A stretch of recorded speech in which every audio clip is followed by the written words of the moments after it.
Salut à tous, j'espère que vous allez bien. Bienvenue pour ce nouveau thread horreur spécial Halloween. Aujourd'hui je vais vous raconter l'histoire de Maggie et je pense que si jamais vous habitez dans une maison un peu isolée à la campagne, vous risquez d'avoir un petit peu de mal à dormir ce soir.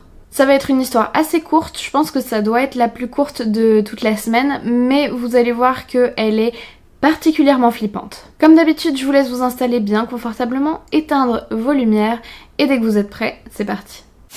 C'est une jeune fille qu'on va appeler Léa qui raconte cette histoire sur Reddit, mais ce n'est pas quelque chose qu'elle a vécu personnellement. En fait, elle raconte quelque chose qui est arrivé à sa mère quand elle était très jeune et qu'elle vivait dans la même maison où elles vivent toujours actuellement. L'histoire s'est produite quand la mère de Léa, qu'on va appeler Maggie, était adolescente et alors que son propre père à elle partait régulièrement en voyage d'affaires parce que c'était apparemment un gros homme d'affaires qui travaillait dans le business de la vente de silos de grains. Et comme les parents de Maggie avaient divorcé, ça faisait déjà un certain temps qu'ils ne vivaient plus ensemble, et bien il lui arrivait de se retrouver du coup toute seule à la maison pendant 1 ou 2 jours.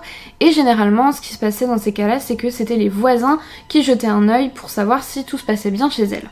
Et Léa elle explique que c'était vraiment pas grand chose parce qu'en fait la maison où elle a grandi et où sa mère aussi a grandi, c'est une espèce de vieille ferme qui est à proximité d'une toute petite ville dans le Dakota du Sud et que du coup tout le monde se connaît et tout le monde se fait confiance. C'est donc arrivé à de multiples occasions que le père de Maggie s'absente pendant 1 ou 2 jours et qu'elle reste toute seule à la maison et généralement ce qu'elle faisait c'est qu'elle en profitait pour inviter des amis. Déjà pour ne pas rester toute seule et puis parce que c'est quand même toujours assez sympa quand on est ado de pouvoir avoir la maison à soi et recevoir ses amis et faire un petit peu tout ce qu'on veut.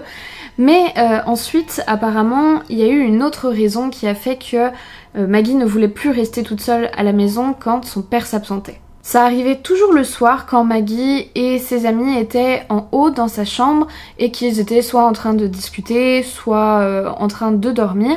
Tout à coup, ils entendaient la porte du sous-sol s'ouvrir de l'extérieur et quelqu'un descendre les marches. Et en fait, ce sous-sol, il n'est accessible que par 2 moyens d'entrée. Soit c'est la porte qui donne directement sur l'extérieur, soit c'est une porte qui est dans la cuisine. Lorsqu'ils entendaient ce bruit, Maggie et ses amis se figeaient de peur et ce qui vient ensuite est encore plus terrifiant.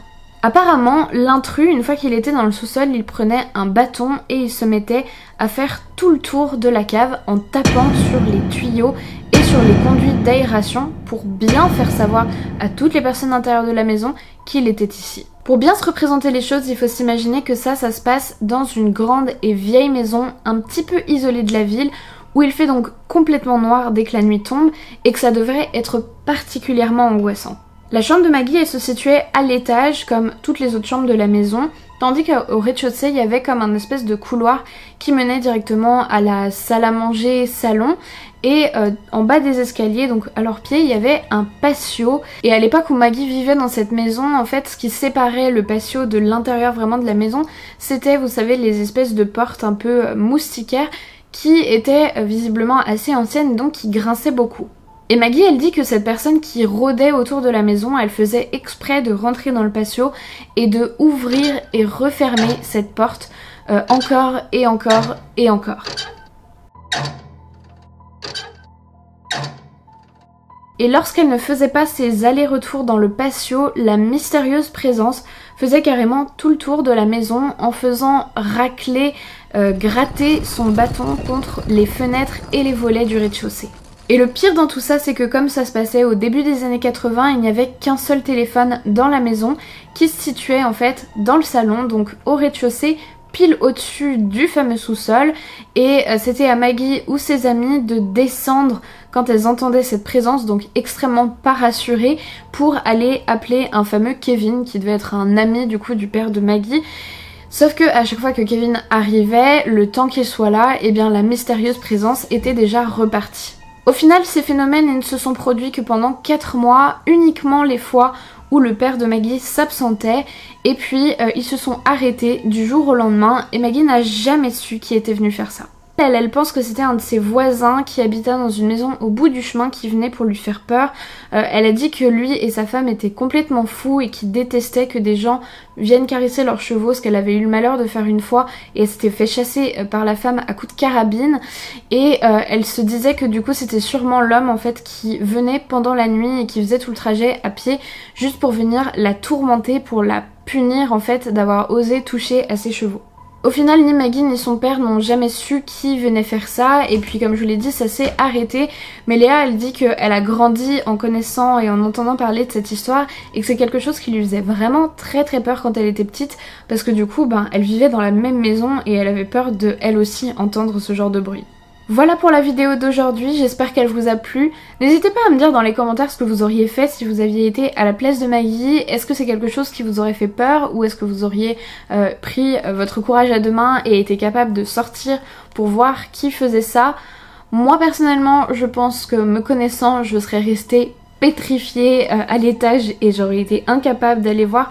Quoique peut-être à la limite essayer de sortir la tête par la fenêtre pour voir qu'il y a en dessous, mais franchement je pense que ça dépend de l'âge auquel ce genre de choses peut nous arriver, mais ça fait hyper peur et ça fait vraiment ressortir en moi une peur que j'ai de vivre dans une maison à la campagne de façon un peu isolée.